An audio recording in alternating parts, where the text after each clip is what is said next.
storm began earlier than expected. What was supposed to be a calm evening drive slowly turned into sheets of rain, hammering the windshield, the road ahead dissolving into a blur of headlights and shadows. Thunder rolled close enough to vibrate through the steering wheel, and phone signals dropped one by one. As they moved farther from the city, the hotel they had booked was still over an hour away, but the road leading there was already flooding. Stopping felt like the only reasonable option. They pulled over near a small junction, hoping to find shelter until the storm eased. A dim light flickered from a side road, barely visible through the rain. Following it led them to a quiet residential stretch that felt strangely untouched by time. Narrow lanes, low houses, faded paint, everything looked old, but well cared for. An elderly man stood under a porch light, watching the rain fall, as if he had been expecting company. He listened patiently as they explained their situation. The blocked roads, the hotel they could not reach, the children growing restless in the back seat. After a moment, he nodded and said he had a spare house nearby, one he sometimes rented to travelers when the weather turned bad. He spoke calmly, without urgency, as though storms like this were routine. The house was modest but clean. Floral curtains, wooden furniture polished smooth with age. A faint scent of incense lingered in the air, mixing with something earthy and old. From the windows, they could see similar houses lining the road, each with a veranda and soft yellow lights glowing behind curtains. Elderly figures moved slowly inside some of them. It felt quiet, but not empty. The man handed over the keys and told them they could stay for 2 nights if needed. He did not mention payment until asked, and even then, he waved it off casually. Before leaving, he paused at the doorway and said something that felt almost rehearsed. "Do not wander too late," he said, smiling faintly. "The nights here feel longer than they should." They assumed it was just an old man's way of speaking. That first night passed without incident, though sleep came lightly. The rain softened, but never fully stopped, tapping against the roof in an uneven rhythm.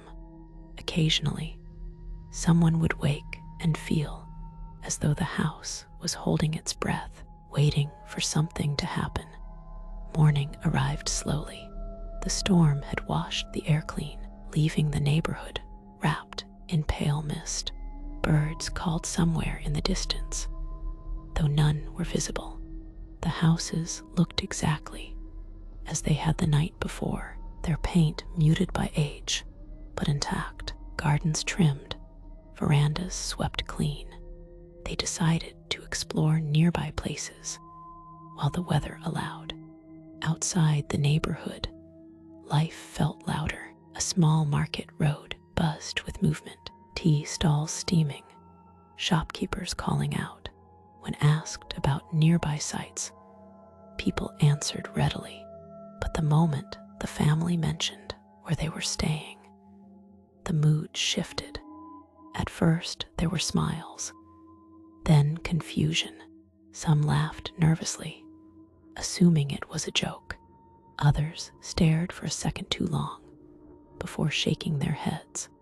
One shopkeeper asked them to repeat the name of the road, as if he had misheard.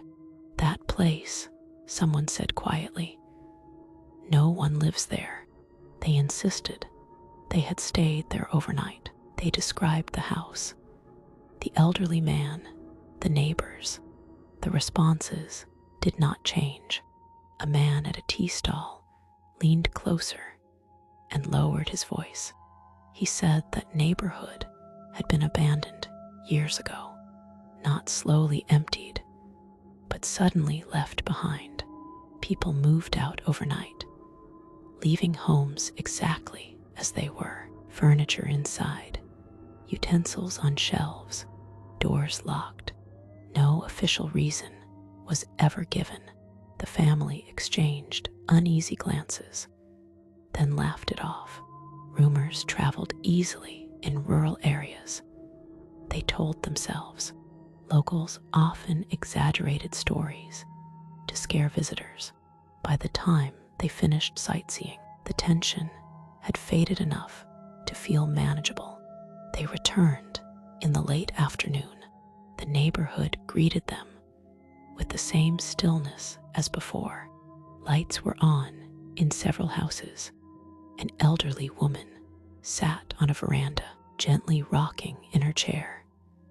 She did not look up as they passed, but her presence felt reassuring.